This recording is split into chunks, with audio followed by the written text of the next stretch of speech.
Sa hinaharap, naimbento ng mga siyentipiko ang device na tinatawag na timer na inilalagay sa kamay ng mga tao na nagbibilang ng oras kung kailan nila makikilala ang kanilang soulmate.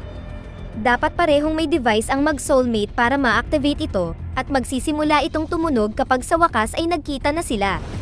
Ang device ay agad na naging malaking tagumpay at dinagtagal. Ang karamihan sa lipunan ay mayroon nito, ngunit may iilan pa rin na tumangging magkaroon nito dahil ayaw nilang may magpasya kung sino ang nakatadhana sa kanila. Sa Los Angeles, ang dentista na si Una ay may timer ngunit hindi pa nagsisimula ang oras nito, ibig sabihin ay wala pang timer ang soulmate niya. Pagkatapos lamang ng ilang buwan na pakikipag-date sa bagong nobyo, kinumbinsi niya itong kumuha din ng timer at dinala siya sa klinik. Kilala ng lahat ng naroon si Una dahil dinadala niya doon ang bawat boyfriend para makasigurado siya kung ito talaga ang soulmate niya bago ituloy ang relasyon. Ang pinakahuling lalaki ay nakakuha na ng timer at agad itong nag-activate, na nagpapakita na mayroon siyang 2 taon na natitira upang makilala ang kanyang soulmate. Tumingin si Una sa timer niya ngunit naka-off pa rin ito at nakipaghiwalay sa lalaki, na sobrang excited na makilala ang soulmate niya pagkatapos niyang makagraduate ng kolehiyo. Samantala, ang stepsister ni Una na si Steph ay patuloy na nakikipag one-night stand sa kung sino-sinong lalaki na malapit nang maubos ang timer, dahil ayon sa kanyang timer, makikilala niya ang soulmate niya sa loob ng 15 taon. Madalas niyang sinasabi kay Una na dapat niyang i-enjoy ang buhay hanggang sa dumating ang oras na makilala niya ang kanyang soulmate, ngunit tumanggi si Una na makasama ang sinuman ng walang katiyakan. Isang araw, nasa grocery si Una nang subukan ng cashier na si Mikey na makipag-flirt sa kanya. Flattered si Una pero nakita niyang nakaset na ang date ng timer nito, ibig sabihin hindi siya ang soulmate niya.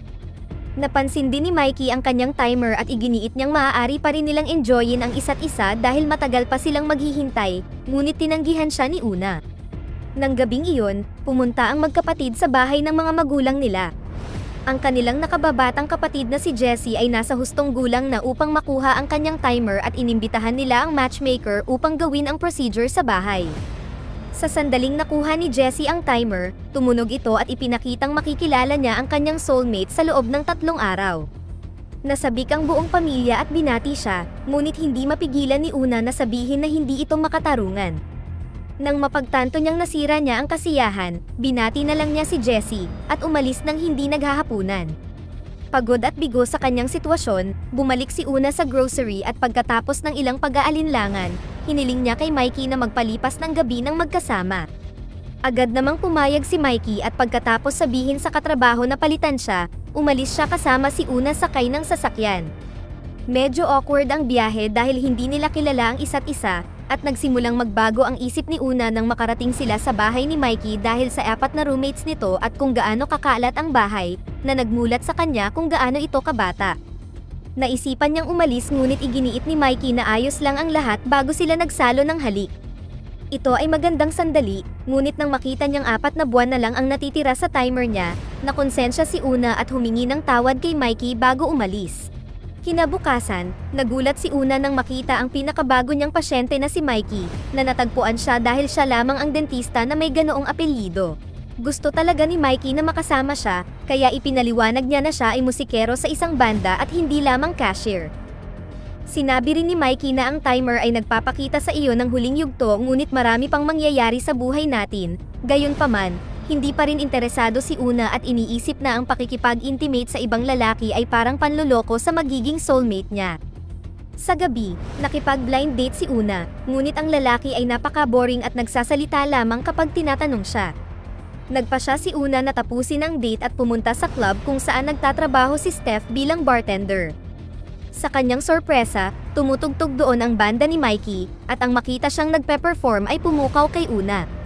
Nagkatitigan sila at lumikha ng labis na tensyon kaya pagkatapos ng gig, pumunta si Una sa bahay ni Mikey para sa wakas ay makipag-intimate sa kanya. Nang magsisimula na sila, narinig nilang dumating ang mga roommate ni Mikey at masyado silang maingay, kaya lumabas si Mikey at hiniling sa kanila na tumahimik, ipinaliwanag kung gaano kahanga-hanga si Una at ito ay napakabihira lang dumating sa buhay niya. Narinig ni Una ang lahat ng ito at labis siyang na-flattered. Pagkatapos, nagpatugtog si Mikey ng musika para hindi marinig ang kanilang ingay at itinuloy ang ginagawa. Kinabukasan, si Steph ay nagtatrabaho sa araw bilang receptionist nang pumasok ang isang lalaking tinatawag na Dan. Nakita niyang napakagwapo nito at nagsimulang akitin siya, ngunit agad niya itong binitawan nang mapansin niyang wala itong timer. Nang maglaon sa bahay, nalaman ni Steph na sa wakas ay nagkaroon ng kafling si Una at binati siya, ngunit pinayuhan din siyang huwag makipagkita muli kay Mikey dahil hindi ito matatapos ng maayos. Makalipas ang ilang sandali, tuwang-tuwa ang mga magulang ni Una dahil ngayon ang araw na umabot sa 0 ang timer ni Jessie, ibig sabihin ay makikilala na niya ang kanyang soulmate. Gayunpaman, ginugol niya ang buong araw sa paaralan ng normal at walang anumang nangyayari. Pag-uwi ni Jessie, ipinakilala sila ng babaeng tagapaglinis na si Luz sa kanyang asawa at sa anak na si Soledad, na ang timer ay biglang umabot rin sa 0. Ganon din ang kay Jessie, ibig sabihin soulmate sila. Habang ang mga teenager ay nahihiyang nakatitig sa isa't isa, ang ina ni Jessie ay na-excite at gustong simulan ang pagpaplano ng lahat ng mga bagay, ngunit hindi komportable si Luz at agad na umalis kasama ang kanyang pamilya. Sa gabi, paalis na si Una sa kanyang opisina nang bigla siyang nagulat mula sa likuran at nauwi sa paghagupit sa taong nasa likod niya. Si Mikey pala ito, na iginiit na gusto niyang makasama siya ng mas maraming oras at pumayag si Una na isama siya sa kanyang bahay. Pagkatapos ng isa pang magandang gabing magkasama, hindi maitanggi ni Una kung gaano niya kagusto si Mikey at nagsimula silang gumugol ng maraming oras na magkasama sa labas ng kwarto. Nakipagkaibigan pa nga si Una sa mga roommates ni Mikey, na mas masaya pala kaysa sa inaasahan niya. Isang araw, sinabi ni Una kay Mikey na ang kanyang ama ay producer ng musika, ngunit hindi niya ito nakita mula noong mag-divorce ang mga magulang. Napagtanto ni Mikey na siya ay anak ng napakahalagang tao sa industriya at sinabing mas lalo siyang nakamamangha.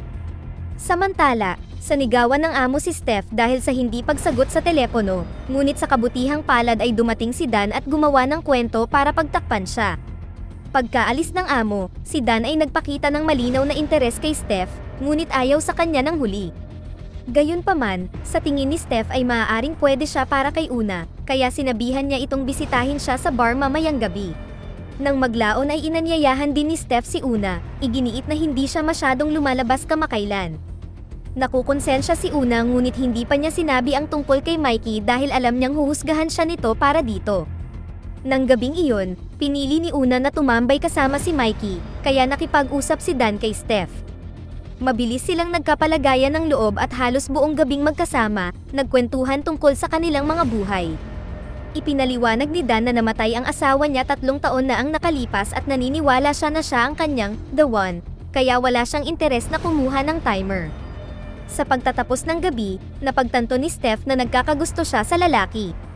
Pag-uwi ni Steph, nagagalit pa rin siya kay Una dahil hindi siya dumating. Sa sandaling iyon ay nakita niya si Mikey sa silid ni Una at napagtanto niyang lihim silang nagdi-date. Agad na naganap ang pagtatalo tungkol sa timer ni Mikey at ang katotohanang may soulmate na magpapakita sa kanya sa lalong madaling panahon, kaya sumabad si Mikey at ibinunyag na peke ang kanyang timer. Isa lang itong sticker na inalis niya habang ipinapaliwanag na gusto lang niyang hindi pagtawanan dahil wala siya sa uso, at inamin niyang hindi siya naniniwalang gumagana ang mga timer. Nagulat at nasaktan si Una sa kasinungalingan kaya pinaalis niya si Mikey. Lumipas ang mga araw at hindi mapigilan ni Una na isipin si Mikey. Napagtanto niya na dahil sa natural na pagsasama nila, nagawa ni Una na maging totoo sa sarili at nasiyahan sa mga sandali na magkasama sila nang hindi nababahala tungkol sa pangmatagalan na relasyon o ang hinaharap. Sa kalaunan, nagpasya siyang makipag-ugnayan muli sa kanya at pinag-usapan nila ang mga bagay-bagay kaya nagsimula silang mag-date muli. Nang dumating ang araw ng Thanksgiving, nagpasya si Una na isama si Mikey bilang kadate niya. Naroon din si Luz at ang kanyang pamilya na may dalang pagkain mula sa kanilang lupain, umaasang mapagbuklod ang dalawang pamilya.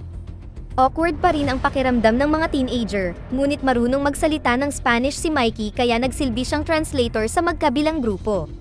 Ang mga magulang ni Una ay maraming itinanong kay Mikey ngunit sa halip ay si Una ang sumagot. Hindi niya siya hinayaang sumagot dahil nag-aalala siyang anumang sabihin nito ay gamitin upang husgahan sila. Pagkatapos ng hapunan, sinabi sa kanya ng ina ni Una na gusto niya si Mikey, ngunit nag-aalala siya tungkol sa potensyal na paghihiwalay kapag dumating na ang soulmate ni Una.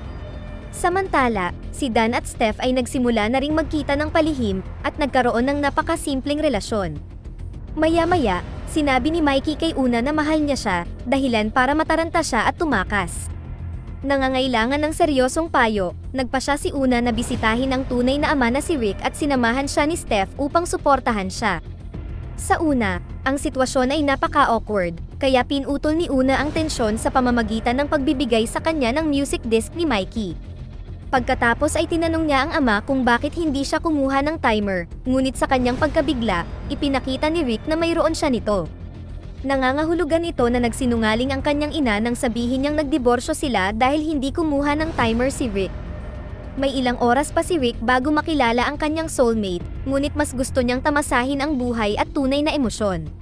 Nang malapit nang umalis ang magkapatid, nadiskubre nila na ang mas batang kasintahan ni Rick ay nagpatanggal ng sariling timer dahil mahal niya si Rick at ang damdamin niya ay mas totoo kaysa sa anumang sinasabi ng timer.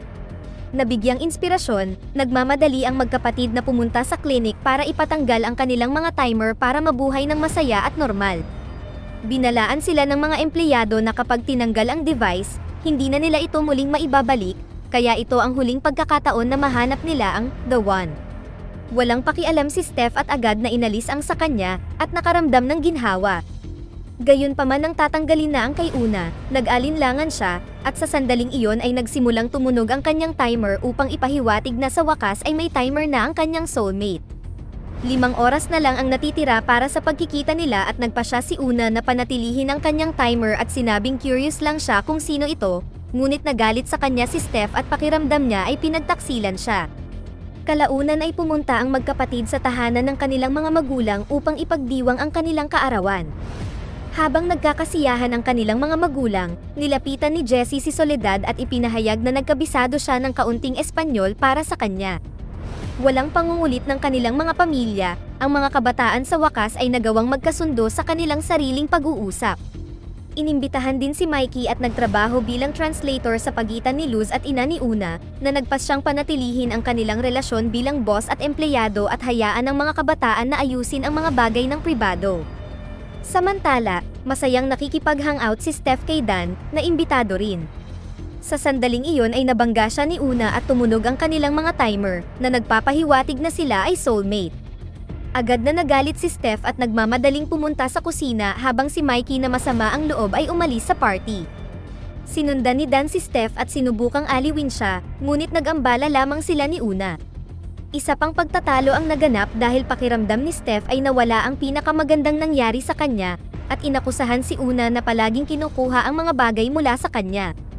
Gayunpaman, sinabi ni Una na si Steph ay ang kanyang matalik na kaibigan at walang anumang bagay ang makahihigit sa kanya, kahit pa ang kanyang soulmate. Pagkatapos ay umalis si Una at sinabi ni Dan kay Steph na kumuha lang siya ng timer para sa kanya. Wala siyang pakialam kay Una, gusto niya si Steph. Kinabukasan, pinuntahan ni Una si Mikey at ipinahayag na tinanggal niya ang kanyang timer dahil gusto niyang makasama siya. Naantig si Mikey sa ginawa niya ngunit tinanggihan niya ito, at sinabing masasabi niyang hindi siya nito mahal at masaya lang siya sa kanya. Nalungkot, umalis si Una at sunod na binisita si Steph. Pagkatapos ng taos-pusong pag-uusap, sa wakas ay nagkasundo ang magkapatid. Maya-maya, lumabas si Una para mag-jogging at nakasalubong si Dan, at nagkaroon sila ng napaka-awkward na pag-uusap. Pansin nilang mayroon silang ilang mga bagay na pagkakapareho, ngunit huli na ngayon at naghiwalay sila ng landas. Dito na nagtatapos ang ating kwento.